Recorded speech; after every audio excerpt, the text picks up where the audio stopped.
Captain Juan Taman stood before the massive viewing screen, watching as the Galactic Council chamber filled with representatives from across the known galaxy. His hands were steady, but his heart raced.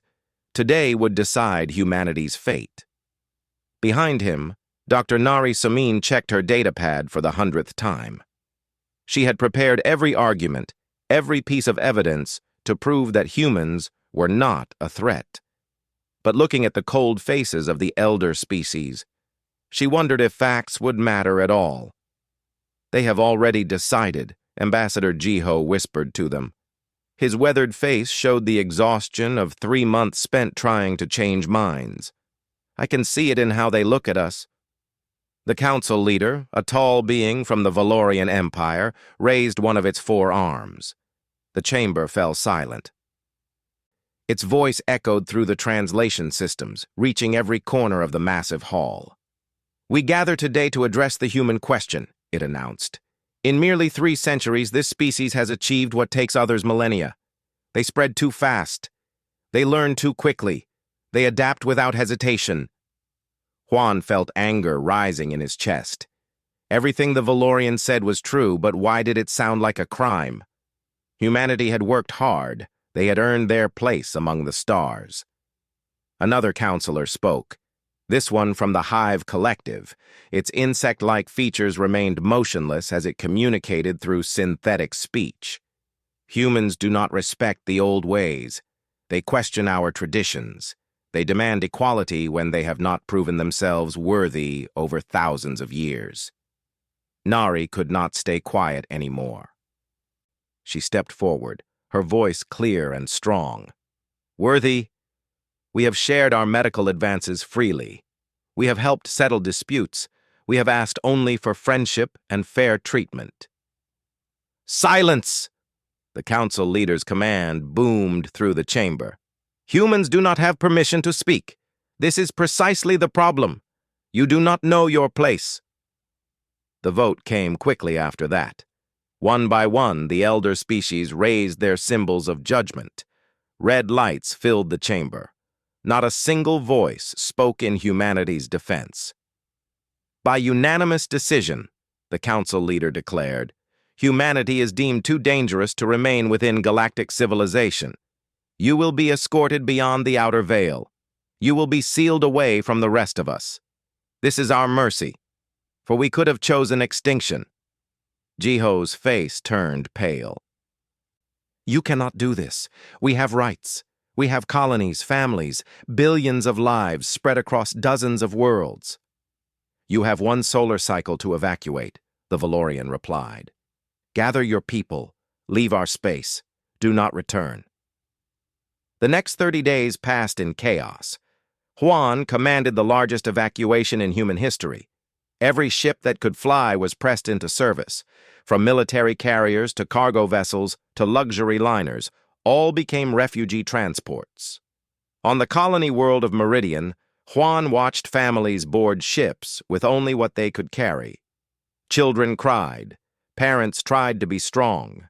Everyone knew they were leaving their homes forever. "How many?" he asked his first officer. 40 billion accounted for, sir. We think we will get everyone, but just barely." Nari worked without rest, organizing the scientific community's evacuation. Laboratories were stripped of equipment. Universities downloaded their entire databases. If humanity was being forced into exile, they would take all their knowledge with them. The elder races watched every move. Their warships surrounded human space, ensuring no one tried to hide or resist. The message was clear: leave or die. On the final day, Juan stood on the bridge of the flagship Unity, watching the last transport ships join the massive fleet. 40 billion humans, everything his species had built among the stars, now compressed into a desperate convoy heading into the unknown. "Sir," his navigator called out, "we are approaching the outer veil." Through the viewing screen, space itself seemed to change. The stars ahead looked dimmer, more distant. This was the edge of known space, the boundary beyond which the elder races never traveled. Ancient technology kept them safe from whatever lay in that darkness. Now humanity was being thrown into it. The Galactic Council's enforcement fleet formed a wall behind them. There would be no turning back. "All ships. This is Captain Juan," he broadcast to the entire human fleet. "We did not choose this exile, but we will survive it. We are stronger together than they realize.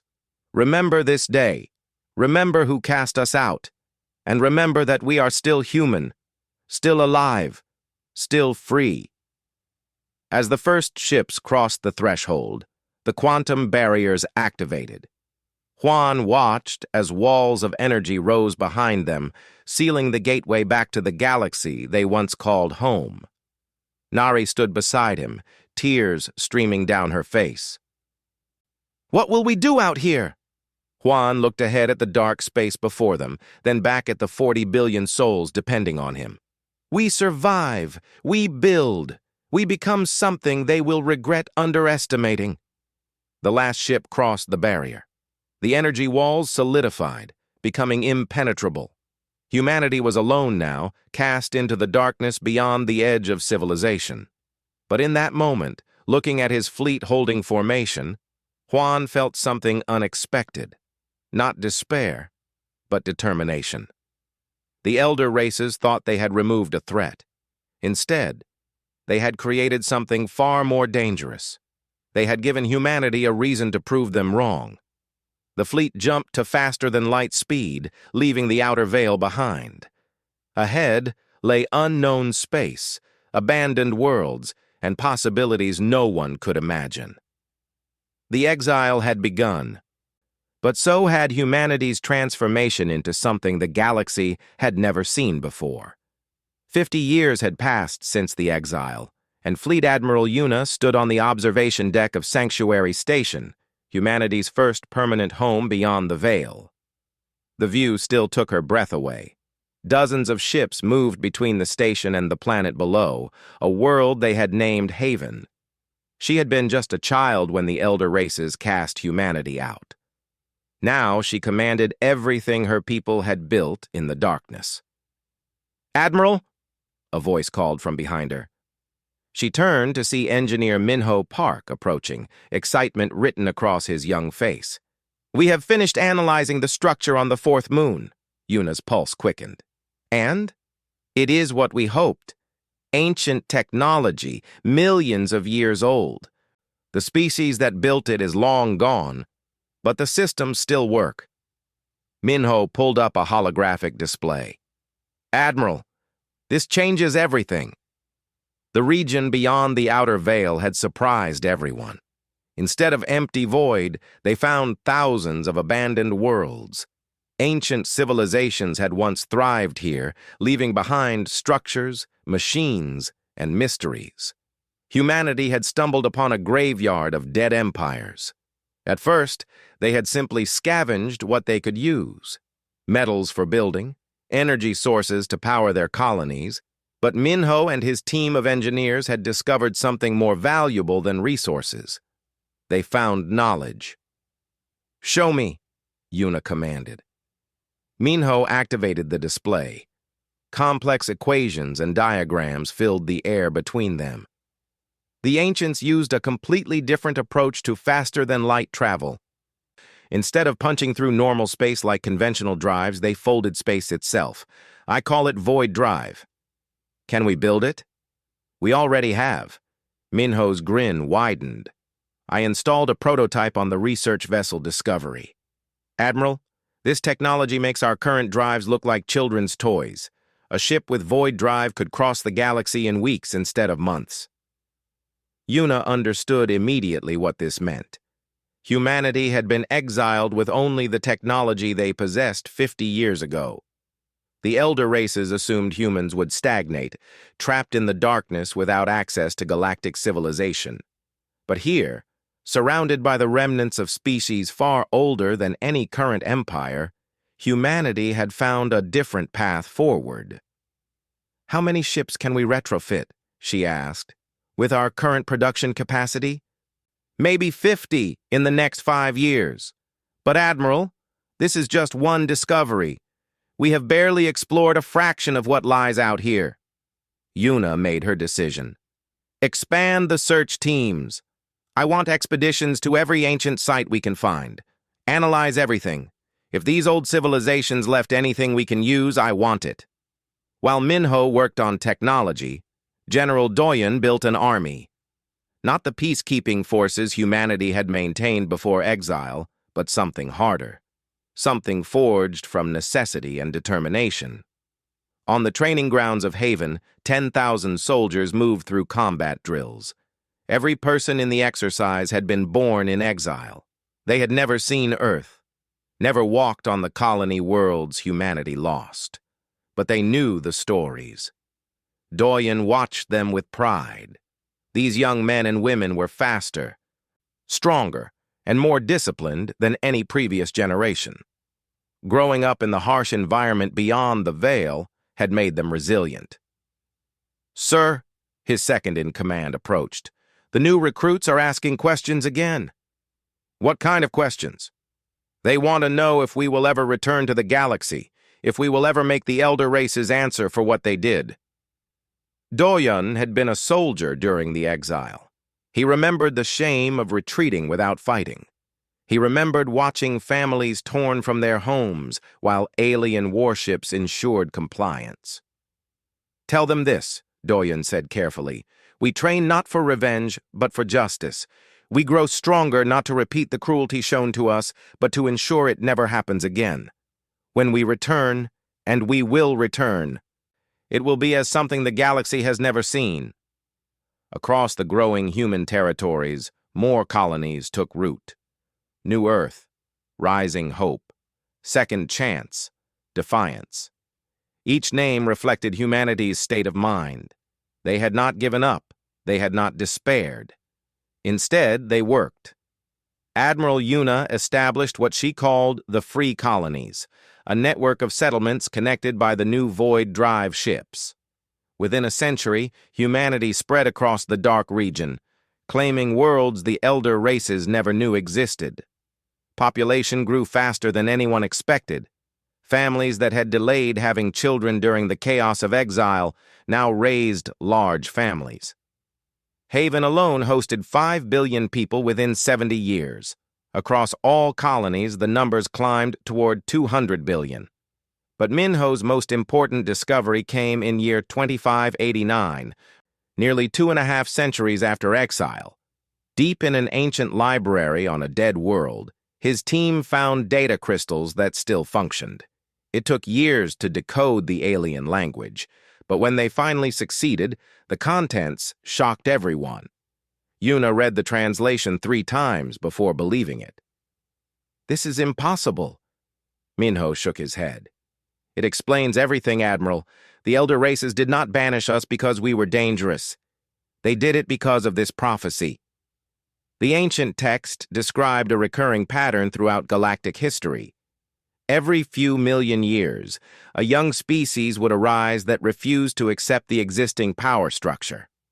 These species would force change, reshape civilization, and break the chains of stagnant empires. The elder races called them breakers. According to this, Minho explained, every dominant civilization eventually becomes corrupt. They hoard power, enslave weaker species, and resist progress. Then a breaker species emerges to tear down the old order. It has happened 7 times before. "And they think humanity is the 8th, Yuna finished. "They knew we would challenge them, so they removed us before we could grow strong enough to threaten their control." Yuna stood silently, processing this revelation. Humanity had been cast out not for what they had done, but for what they might become.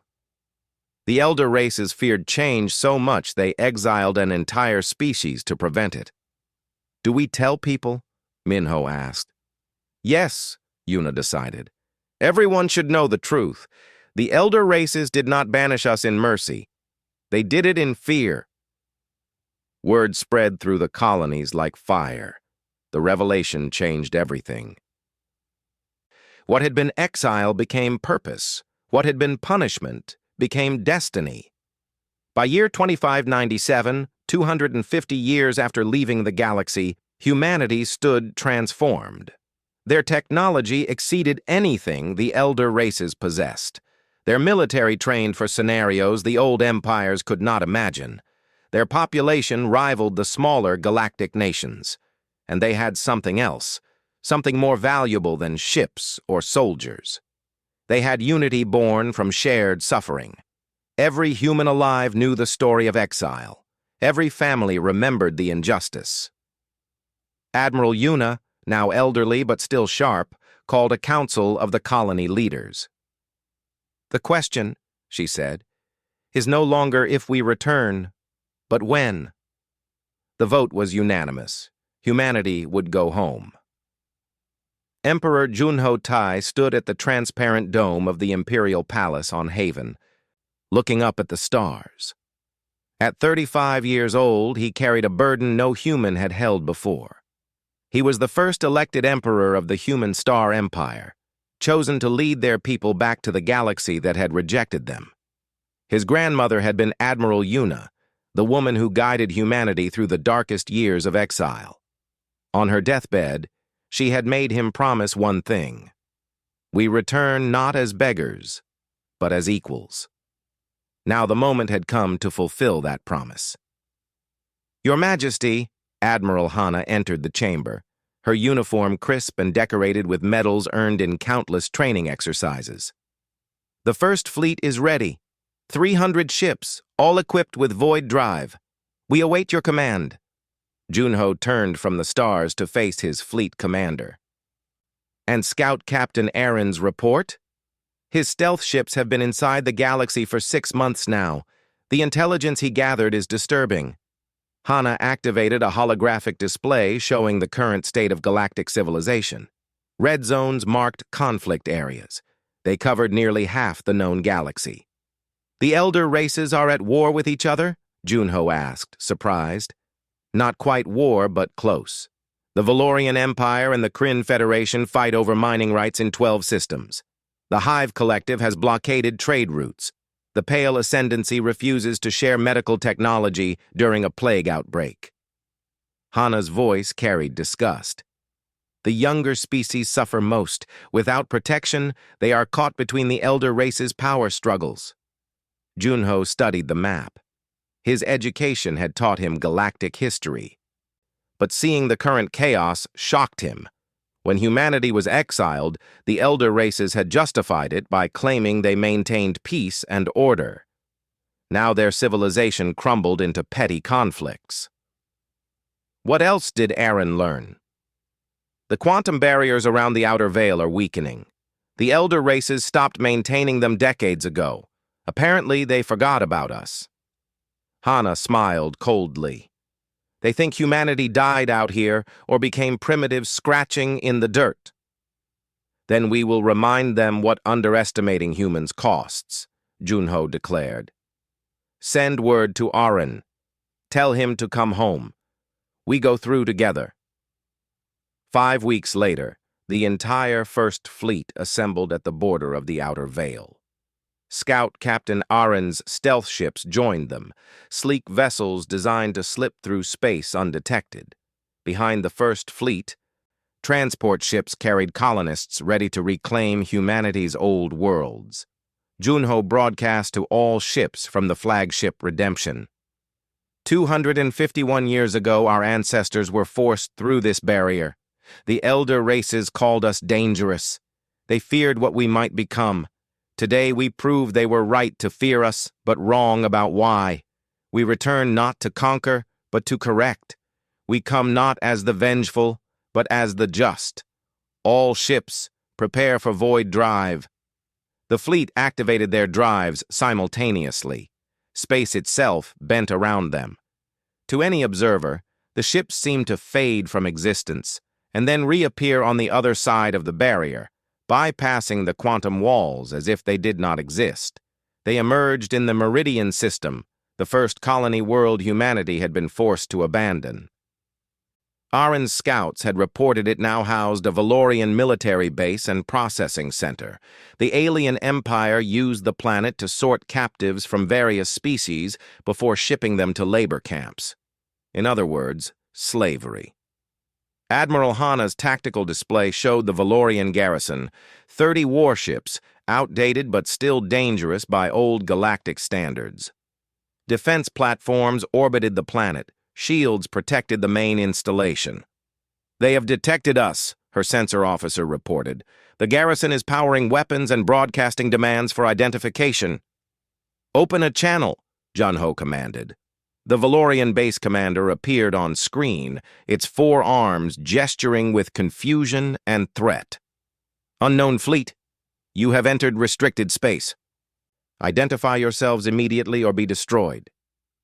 "I am Emperor Junho Tae of the Human Star Empire," he replied calmly. "You occupy our world. You enslave innocents on our soil. You have 1 hour to evacuate all non-military personnel and surrender your forces." The Valorian commander's translator struggled to convey its reaction, but the meaning was clear. Shock mixed with disbelief. "Human, impossible. Your species was banished. You should be dead or dying in the outer darkness." "We got better," Junho said.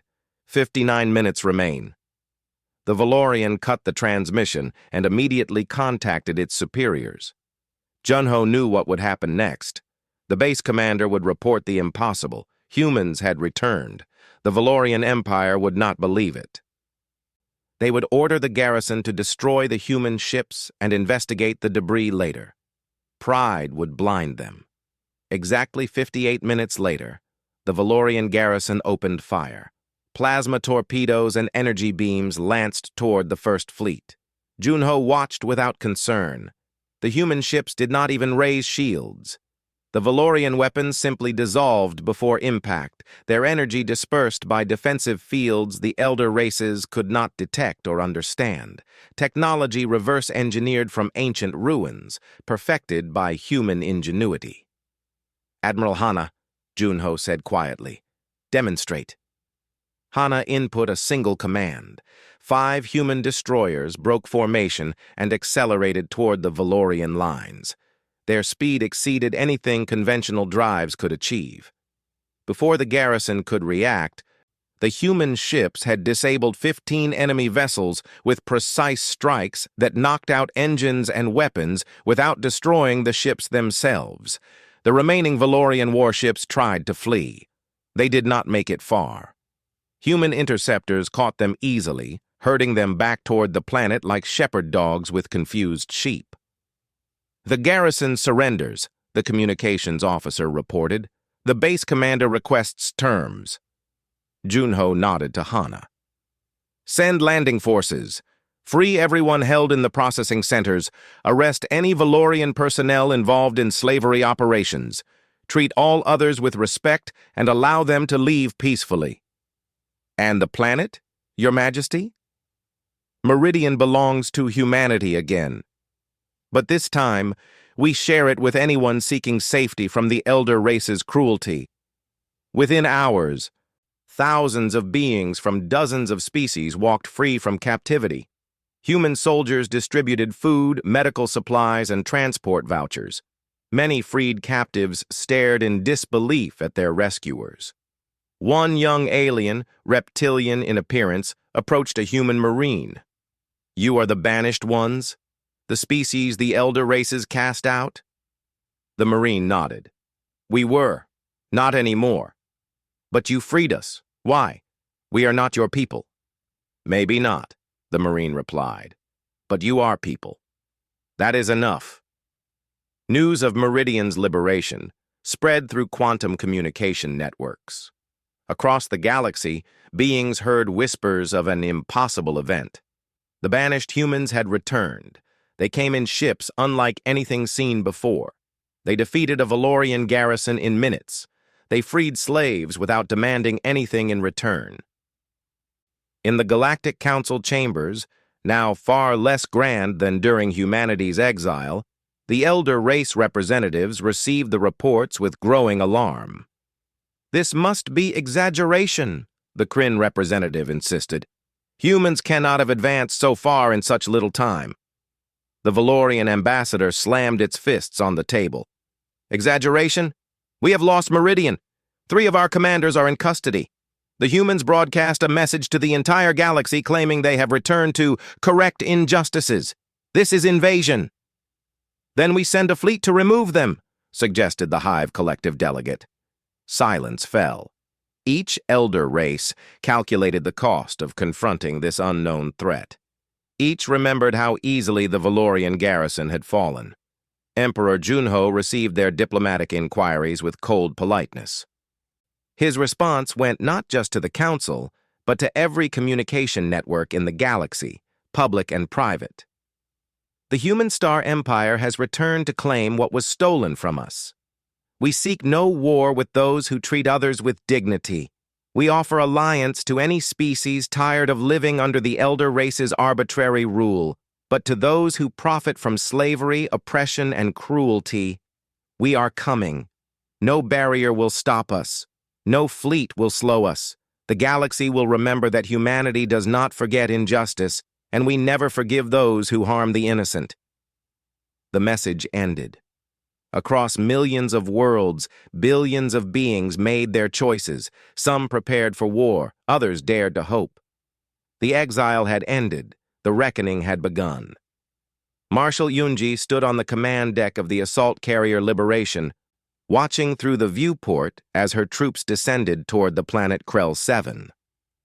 Intelligence reports indicated the Hive Collective operated 3 labor camps on the surface, forcing captured species to mine radioactive materials without protection. Ground teams report light resistance, her tactical officer announced. The Hive defenders were not prepared for our insertion speed. Yunji allowed herself a slight smile. The elder races still fought using outdated tactics. They expected sieges, orbital bombardments, lengthy campaigns. Humanity had learned different lessons during exile.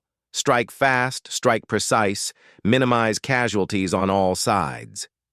Order all units to prioritize the camps. Free the workers first, secure the facilities second. Any Hive personnel who surrender are to be treated with respect and given medical attention. Her officers carried out the commands without question. This was Marshal Yunji's signature approach, and it had earned her a reputation across the galaxy.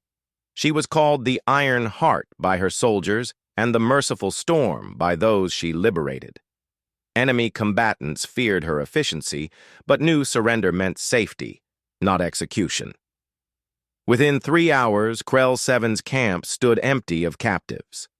12,000 beings from 30 different species received treatment, food, and transport off-world. The Hive Collective's local commander, a massive insectoid creature, knelt in surrender before Yunji's troops. "Why do you fight us?" it asked through a translator, genuine confusion in its synthesized voice. "We are the Hive Collective. We have ruled this sector for 6,000 years. Yunji approached the defeated commander, her uniform still clean despite the operation.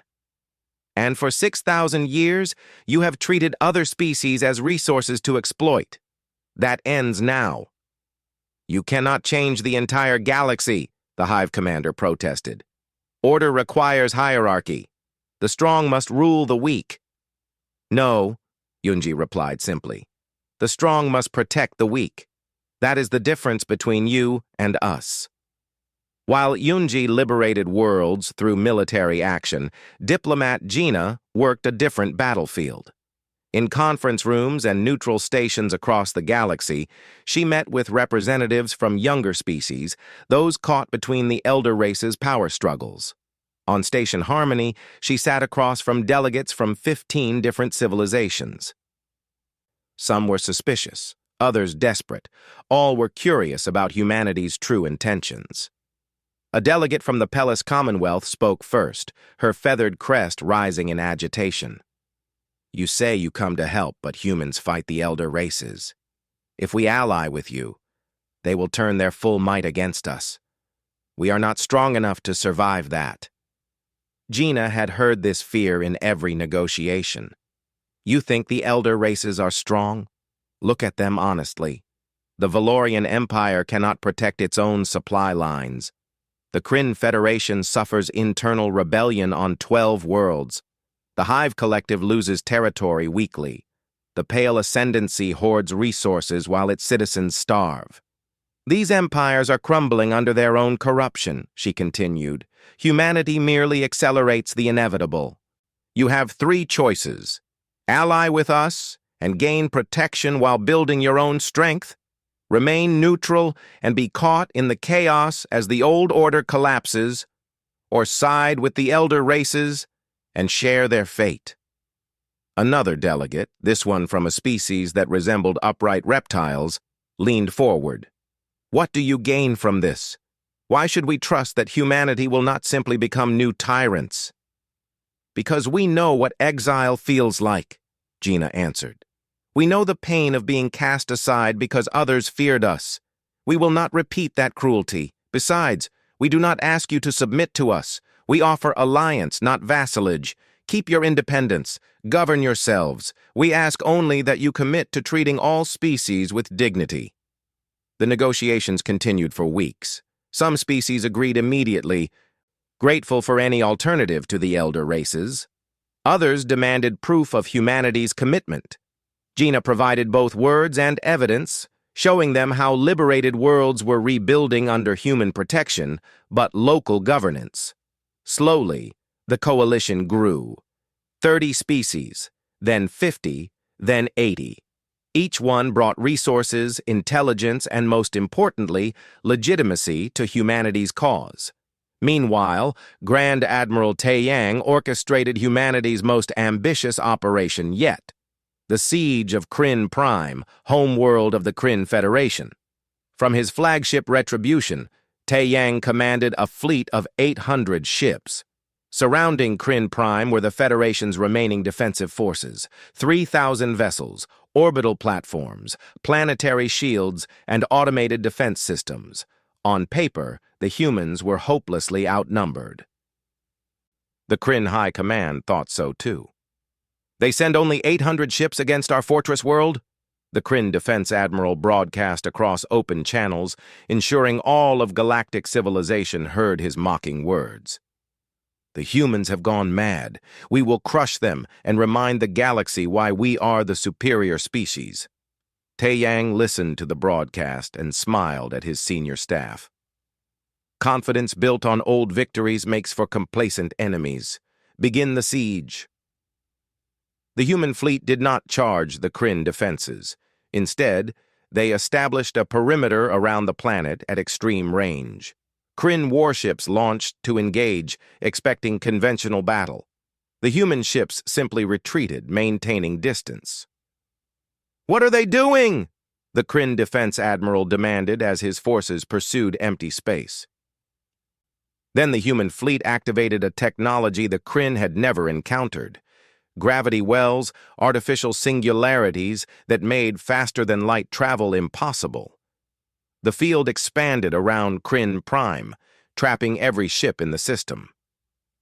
"No one enters, no one leaves," Taeyang announced in a broadcast to the planet below. "Your fleets cannot escape. Your reinforcements cannot arrive. Your supply ships cannot dock.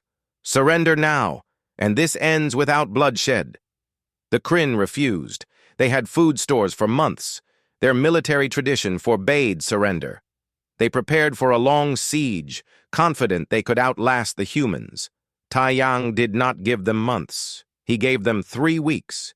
Human ships broadcast continuously into Kryn space, but not threats or demands. Instead, they showed what happened on liberated worlds.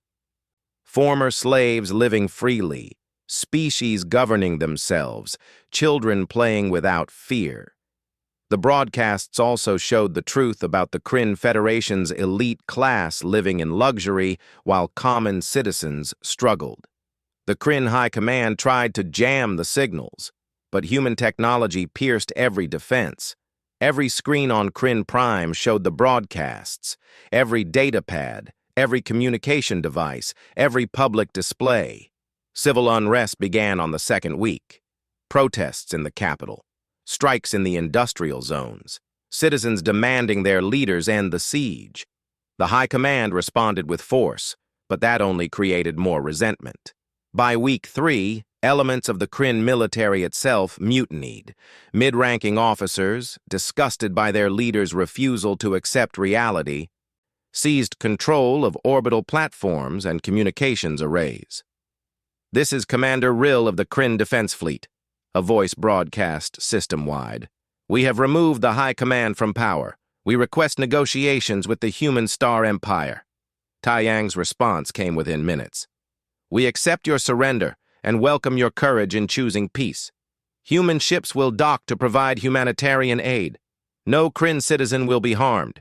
You have our word." Across the galaxy, news of Kryn Prime's fall sent shockwaves through every government.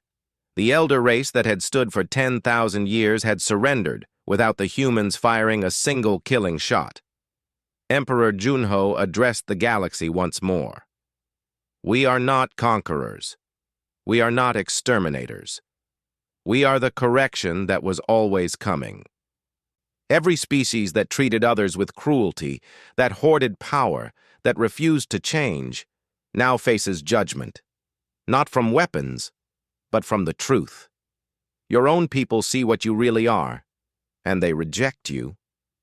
The old Galactic Council, powerless and humiliated, watched as their authority evaporated. Younger species openly defied them. Their own populations questioned them. Military forces defected or simply stopped following orders. Marshal Yunji liberated another 17 worlds. Diplomat Gina signed alliance treaties with 34 more species. Grand Admiral Taiyang's fleets established human presence in every major sector. The 10,000-year-old order was breaking. And humanity, the species once banished to darkness, stood at the center of the transformation, not as tyrants, but as the force that finally made the powerful answer for their crimes. The elder races had created their own end when they exiled humanity. They had given humans time to grow strong, motivation to return, and moral authority to challenge them. Now they faced the consequences of their ancient mistake. Emperor Junho Tai walked through the halls of New Earth Station, the massive orbital construct that would serve as the seat of galactic government. Through the transparent walls, he could see ships from hundreds of species docked at the various ports. Valorian traders beside Hive collective science vessels. Kryn merchants sharing space with species that had once been their slaves. 3 years had passed since Kryn Prime's surrender. 3 years of rebuilding, negotiation, and transformation. The old Galactic Council no longer existed. In its place stood something unprecedented: the Galactic Assembly. "Your Majesty," Elder Counselor Sola approached, her elderly face showing both pride and exhaustion. She had lived through the exile as a child, survived the dark years beyond the veil, and now served as the chief mediator between old and new powers. "The representatives are gathering. We will begin shortly." Junho nodded, taking a moment to center himself. Today's assembly would formalize the new structure of galactic civilization. Every species, from the ancient elder races to civilizations discovered just months ago, would have an equal voice. No more hierarchy based on age or power. No more small councils deciding the fate of billions. The assembly chamber was designed specifically to reflect this equality. Instead of tiers showing rank and status, the room arranged seats in concentric circles.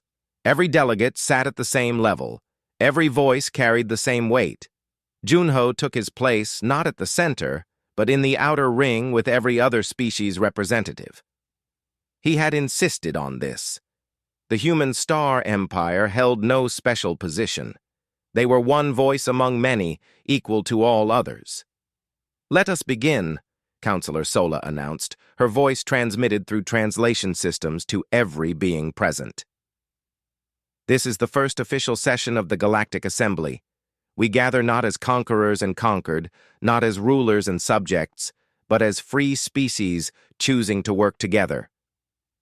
The first matter addressed was the fate of the elder races.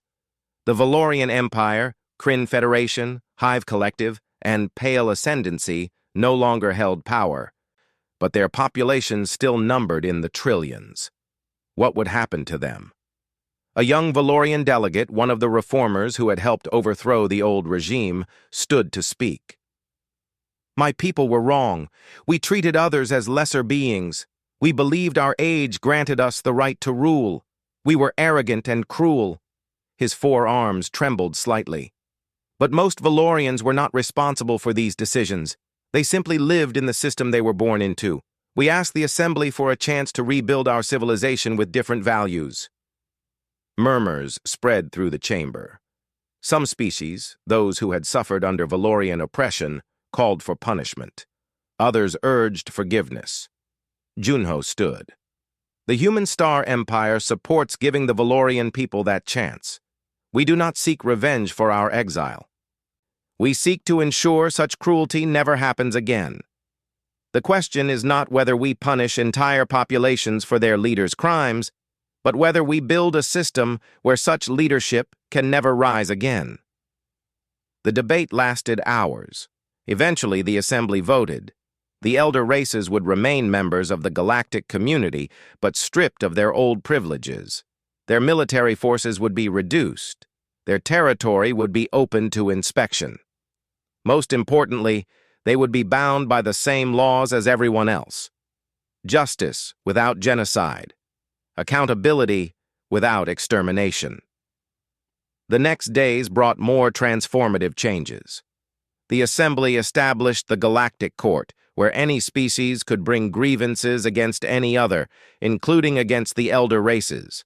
They created the Protection Force, a multi-species military dedicated to defending the weak rather than serving the powerful.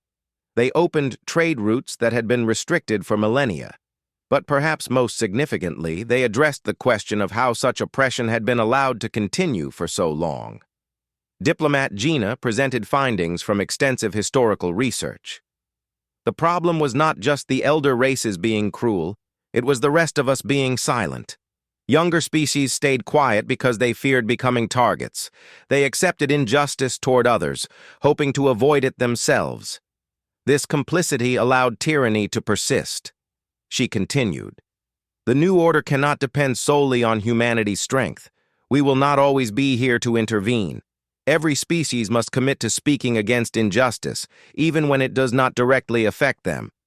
Silence in the face of cruelty makes us all responsible for its continuation."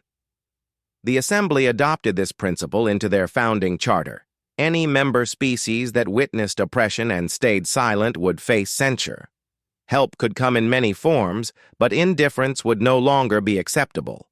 Weeks later, Captain Juan Yejun prepared his ship for departure. As the great-grandson of the Captain Juan who had led humanity into exile, his selection to command the first joint exploration mission carried deep symbolism. His crew reflected the new galactic order. Humans, former Valorians, Kryn, beings from the Hive Collective, and dozens of other species. They would venture beyond all known space, exploring regions no one had seen before. "Are you ready?" asked his first officer, a young woman from a species that had been freed from slavery 2 years earlier. "As ready as I will ever be," Yejun replied. "Strange to think we are doing this together. My great-grandfather fled into unknown space running from the galaxy. Now I head into unknown space representing it." "That is progress," she said simply. The joint fleet of 12 exploration vessels launched from New Earth Station to cheers from thousands of onlookers. This was not a military expedition or a resource-gathering mission. It was pure exploration, driven by curiosity and wonder rather than necessity or greed. Back on Haven, humanity's first home beyond the Veil, Emperor Junho attended a ceremony that meant more to him personally than any political victory. They gathered at the Memorial Wall, a structure that listed the names of every human who had died during the exile. 42 million names carved in stone that would last millennia. Parents who had not survived the journey. Children lost to the harsh conditions of those early years. Scientists who had given their lives to advance humanity's knowledge. Soldiers who had died protecting the colonies. They never saw this day, Junho spoke to the assembled crowd. They never knew that their suffering would lead to freedom for billions. They never witnessed humanity's return or the transformation of galactic civilization. But without their sacrifice, none of this would exist. He placed his hand on the wall, feeling the carved names beneath his palm. We remember them, we honor them, and we commit that their legacy will not be domination or revenge, but the simple idea that all beings deserve dignity regardless of age, power, or origin. The ceremony concluded with a moment of silence, then music from dozens of species filled the air. It was a celebration, but also a remembrance. The past could not be forgotten, but it did not have to define the future. In the following months, the outer veil barrier was permanently deactivated. The region where humanity had spent 2.5 centuries now opened to all species. Some came as settlers, others as explorers. A few sought the ancient ruins that had given humanity its technological advantage. Junho allowed this freely. We did not succeed because we hoarded secrets, he explained to his advisors. We succeeded because we had to. Now everyone can benefit from what we learned. The galaxy slowly healed. Former labor camps became communities. Species that had been enemies for millennia found common ground. Children born in this new era would never know the old ways of the Galactic Council. 5 years after the Assembly's formation, a young alien child visited New Earth Station as part of an educational program. She was from a species that had been enslaved by the Hive Collective until Marshal Yunji's forces liberated their world. In a classroom aboard the station, she asked her human teacher a question. Why did the elder races fear you so much? You are not bigger than them, not older, not more powerful originally. The teacher, a man who had been born in exile and fought in the liberation campaigns, smiled at the innocence of the question. This child had grown up in freedom and could not imagine the old order's cruelty. They feared us, he said gently, because they forgot that outcasts have nothing left to lose and everything to prove. They thought taking away our home would make us weak. Instead, it made us strong in ways they could not imagine. Not just in ships and weapons, but in our determination to ensure no one else would suffer what we did.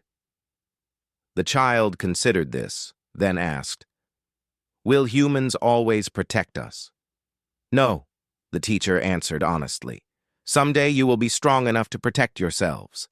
That is our true goal, not to rule you, but to help you become independent.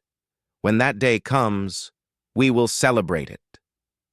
The child smiled. "I want to join the protection force when I grow up. I want to help others like humans helped us." "Then you have already learned the most important lesson," the teacher said. "Power is not for taking. It is for giving to those who need it." As the sun set on New Earth Station, casting the structure in golden light, Emperor Junho stood once more at the observation dome. He thought about his grandmother, Admiral Yuna, who had guided humanity through the darkest times. He thought about all those names on the memorial wall. He thought about the long journey from exile to empire to something better than empire. The galaxy had changed, not through conquest but through persistence, not through revenge but through justice. Humanity had returned from banishment not to become what the elder races had been, but to prove there was a better way. The stars shone above, infinite and welcoming, and for the first time in thousands of years, the galaxy looked toward the future with hope instead of fear. The exile was over. The empire had risen and chosen to share its strength rather than hoard it, and the new order, built on dignity and equality, would endure for generations to come. Humanity had returned, and the galaxy was better for it.